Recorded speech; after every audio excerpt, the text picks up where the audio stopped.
was relearning in that moment how much I love my 83-year-old father who just had his 84th birthday yesterday, and we all joined in on Zoom and sang him happy birthday from 6 different states. And also how sad I was for not being able to be with him.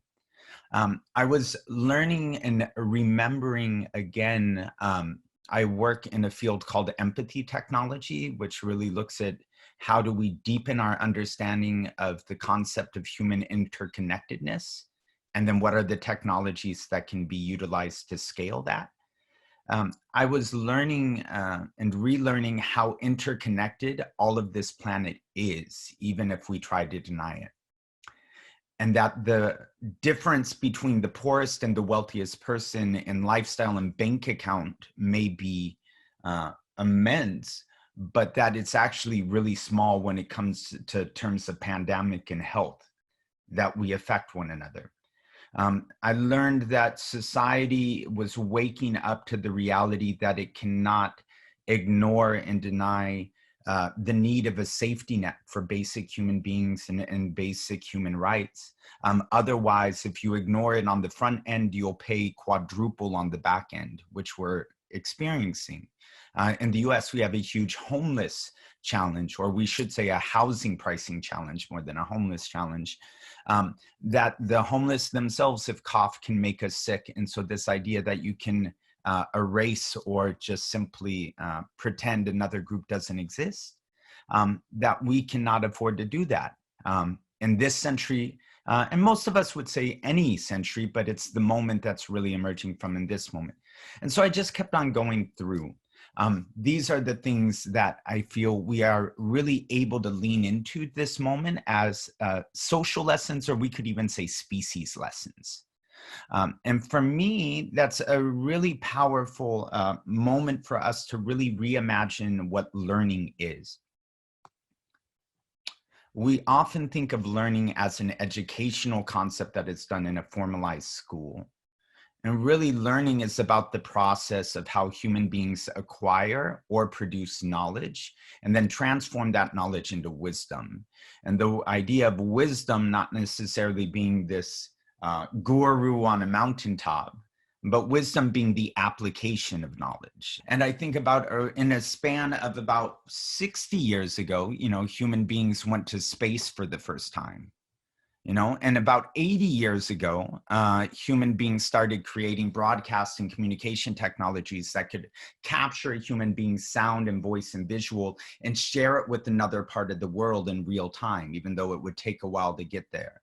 And so in less than a century, that's been the arc of both technological development and human development as a species. And so what else is possible if we lean into that from a space of interconnectedness? What is it if we lean into that space from a mutual care? And for me, then I think of the future as, wow, human beings have the talent, innovation, and resource potential to rapidly build things that can bring us together like we've never seen before in human history. What has changed in the world under COVID has shifted systems that we thought would take 50 years to do in 15 weeks. It's amazing what people are willing to do that said couldn't be done when they feel their life is on the line.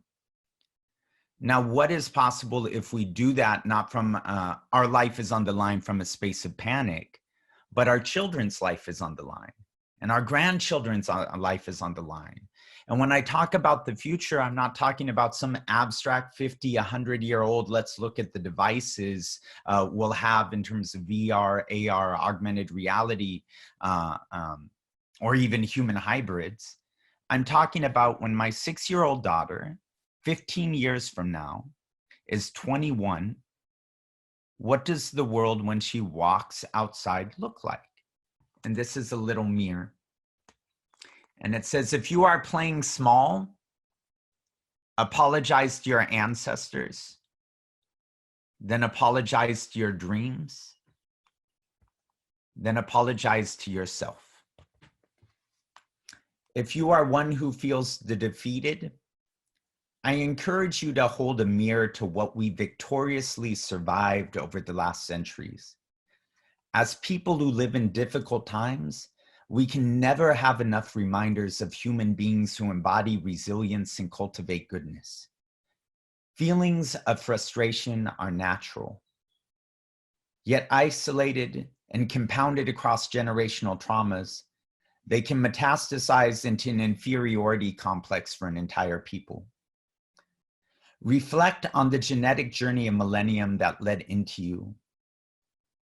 Listen to your lungs. How powerful is your breath for even being able to hold air with the weight of empires that have attempted to impede that natural process of human existence? Inhale, exhale, breathe. Listen to your heart. Give thanks to those who came before. Leave behind a little more than you were given. Do not limit intelligence to solely the mind. Be a genius of heart. Your genetics already are. Playing small only benefits your enemies. Say it with me. Now is not the time to be timid. Now is not the time to be timid. Now is not the time to be timid.